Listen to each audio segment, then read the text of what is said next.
Halo semuanya, Assalamualaikum warahmatullahi wabarakatuh. Perkenalkan, nama saya Sinda Pratiwi, NIM 2020207031 dari kelas pendidikan biologi 3 dengan mata kuliah praktik pembelajaran mikro. Nah, halo anak-anak, apakah kalian sudah siap untuk belajar hari ini? Baik, pertama-tama, saya akan menjelaskan tujuan pembelajaran kita pada pertemuan kedua ini. Tujuan pembelajaran yang pertama yaitu peserta didik dapat menganalisis sistem reproduksi pada hewan. Tujuan pembelajaran yang kedua yaitu peserta didik dapat menjelaskan teknologi reproduksi pada hewan. Oke, sebelum masuk ke penjelasan tentang sistem perkembangbiakan pada hewan, coba kalian lihat pertanyaan berikut. Apa yang kamu ketahui tentang sistem perkembangbiakan pada hewan? Nah, jawabannya bisa kita temukan pada penjelasan berikut ini. Jenis reproduksi pada hewan terbagi menjadi dua, yaitu reproduksi secara tak kawin atau aseksual dan reproduksi secara kawin atau seksual. Secara tak kawin, kita mengenal ada reproduksi dengan cara pembelahan biner, tunas, fragmentasi, dan partenogenesis. Pembelahan biner terjadi pada amoeba. Dari satu sel, membelah menjadi dua. Pembelahan biner disebut juga membelah diri. Selain amoeba, pembelahan biner terjadi juga pada kelompok protozoa yang lain, seperti Paramecium dan Euglena viridis. Selanjutnya ada tunas. Bukan hanya tumbuhan yang bertunas, hewan pun bisa memunculkan tunas.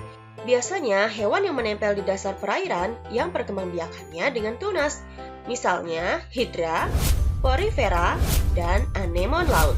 Berikutnya ada fragmentasi. Lihat fragmentasi pada cacing planaria berikut. Fragmentasi adalah proses terbentuknya individu baru yang berasal dari potongan-potongan tubuh induknya. Jadi, sekalipun dipotong, bagian tubuh cacing tersebut akan tumbuh menjadi cacing planaria lagi yang sempurna. Keren ya? Satu lagi yang akan kita bahas yaitu partenogenesis. Partenogenesis adalah cara perkembangbiakan pada hewan tanpa pembuahan. Artinya, telur yang dihasilkan oleh hewan betina dapat terbentuk tanpa perkawinan terlebih dahulu dengan sperma dari hewan jantan. Partenogenesis terjadi secara alami pada hewan-hewan kelompok serangga seperti lebah, semut, kecoa, kutu daun, dan lain-lain. Setelah kita mempelajari reproduksi aseksual atau tak kawin pada hewan, sekarang kita menuju ke reproduksi seksual atau secara kawin. Maksudnya harus ada peleburan antara sel sperma dengan sel telur agar dihasilkan anak. Ada 3 cara reproduksi secara kawin, yaitu ovipar, vivipar, dan ovovivipar. Pasti adik-adik sudah tidak asing lagi ya, karena pernah kalian pelajari saat SD. Ovipar artinya bertelur. Hewan yang reproduksinya secara ovipar bisa dari kelompok Pisces, amfibi, reptil, dan juga aves. Sel telur dan sel sperma yang telah menyatu akan membentuk telur yang dibungkus oleh cangkang. Ternyata cangkang telur ada bagian-bagiannya nih.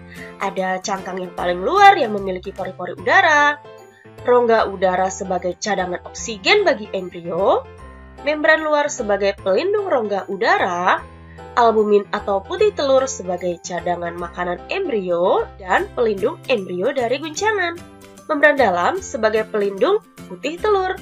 Ada kuning telur atau yolk yang fungsinya sama seperti putih telur, yaitu cadangan makanan embrio. Dan di kuning telur itulah terdapat keping lembaga yaitu calon anak.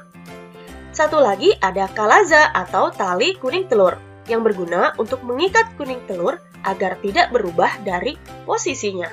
Selain ada ovipar, ada lagi vivipar. Vivipar artinya melahirkan.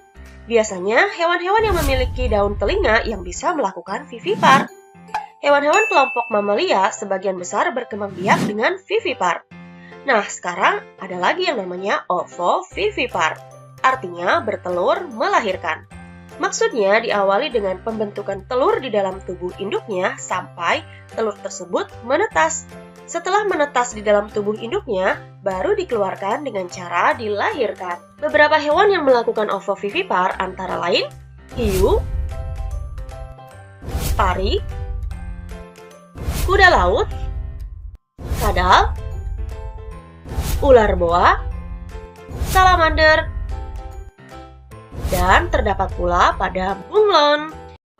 Nah, setelah menyimak penjelasan tentang sistem perkembangbiakan pada hewan tadi, dapat disimpulkan bahwa hewan berkembang biak dengan cara aseksual atau vegetatif dan seksual atau generatif. Nah, secara vegetatif, hewan ini berkembang biak dengan membentuk tunas, fragmentasi, dan juga partenogenesis. Sementara secara generatif, hewan ini berkembang biak secara vivipar, ovipar, dan juga ovovivipar.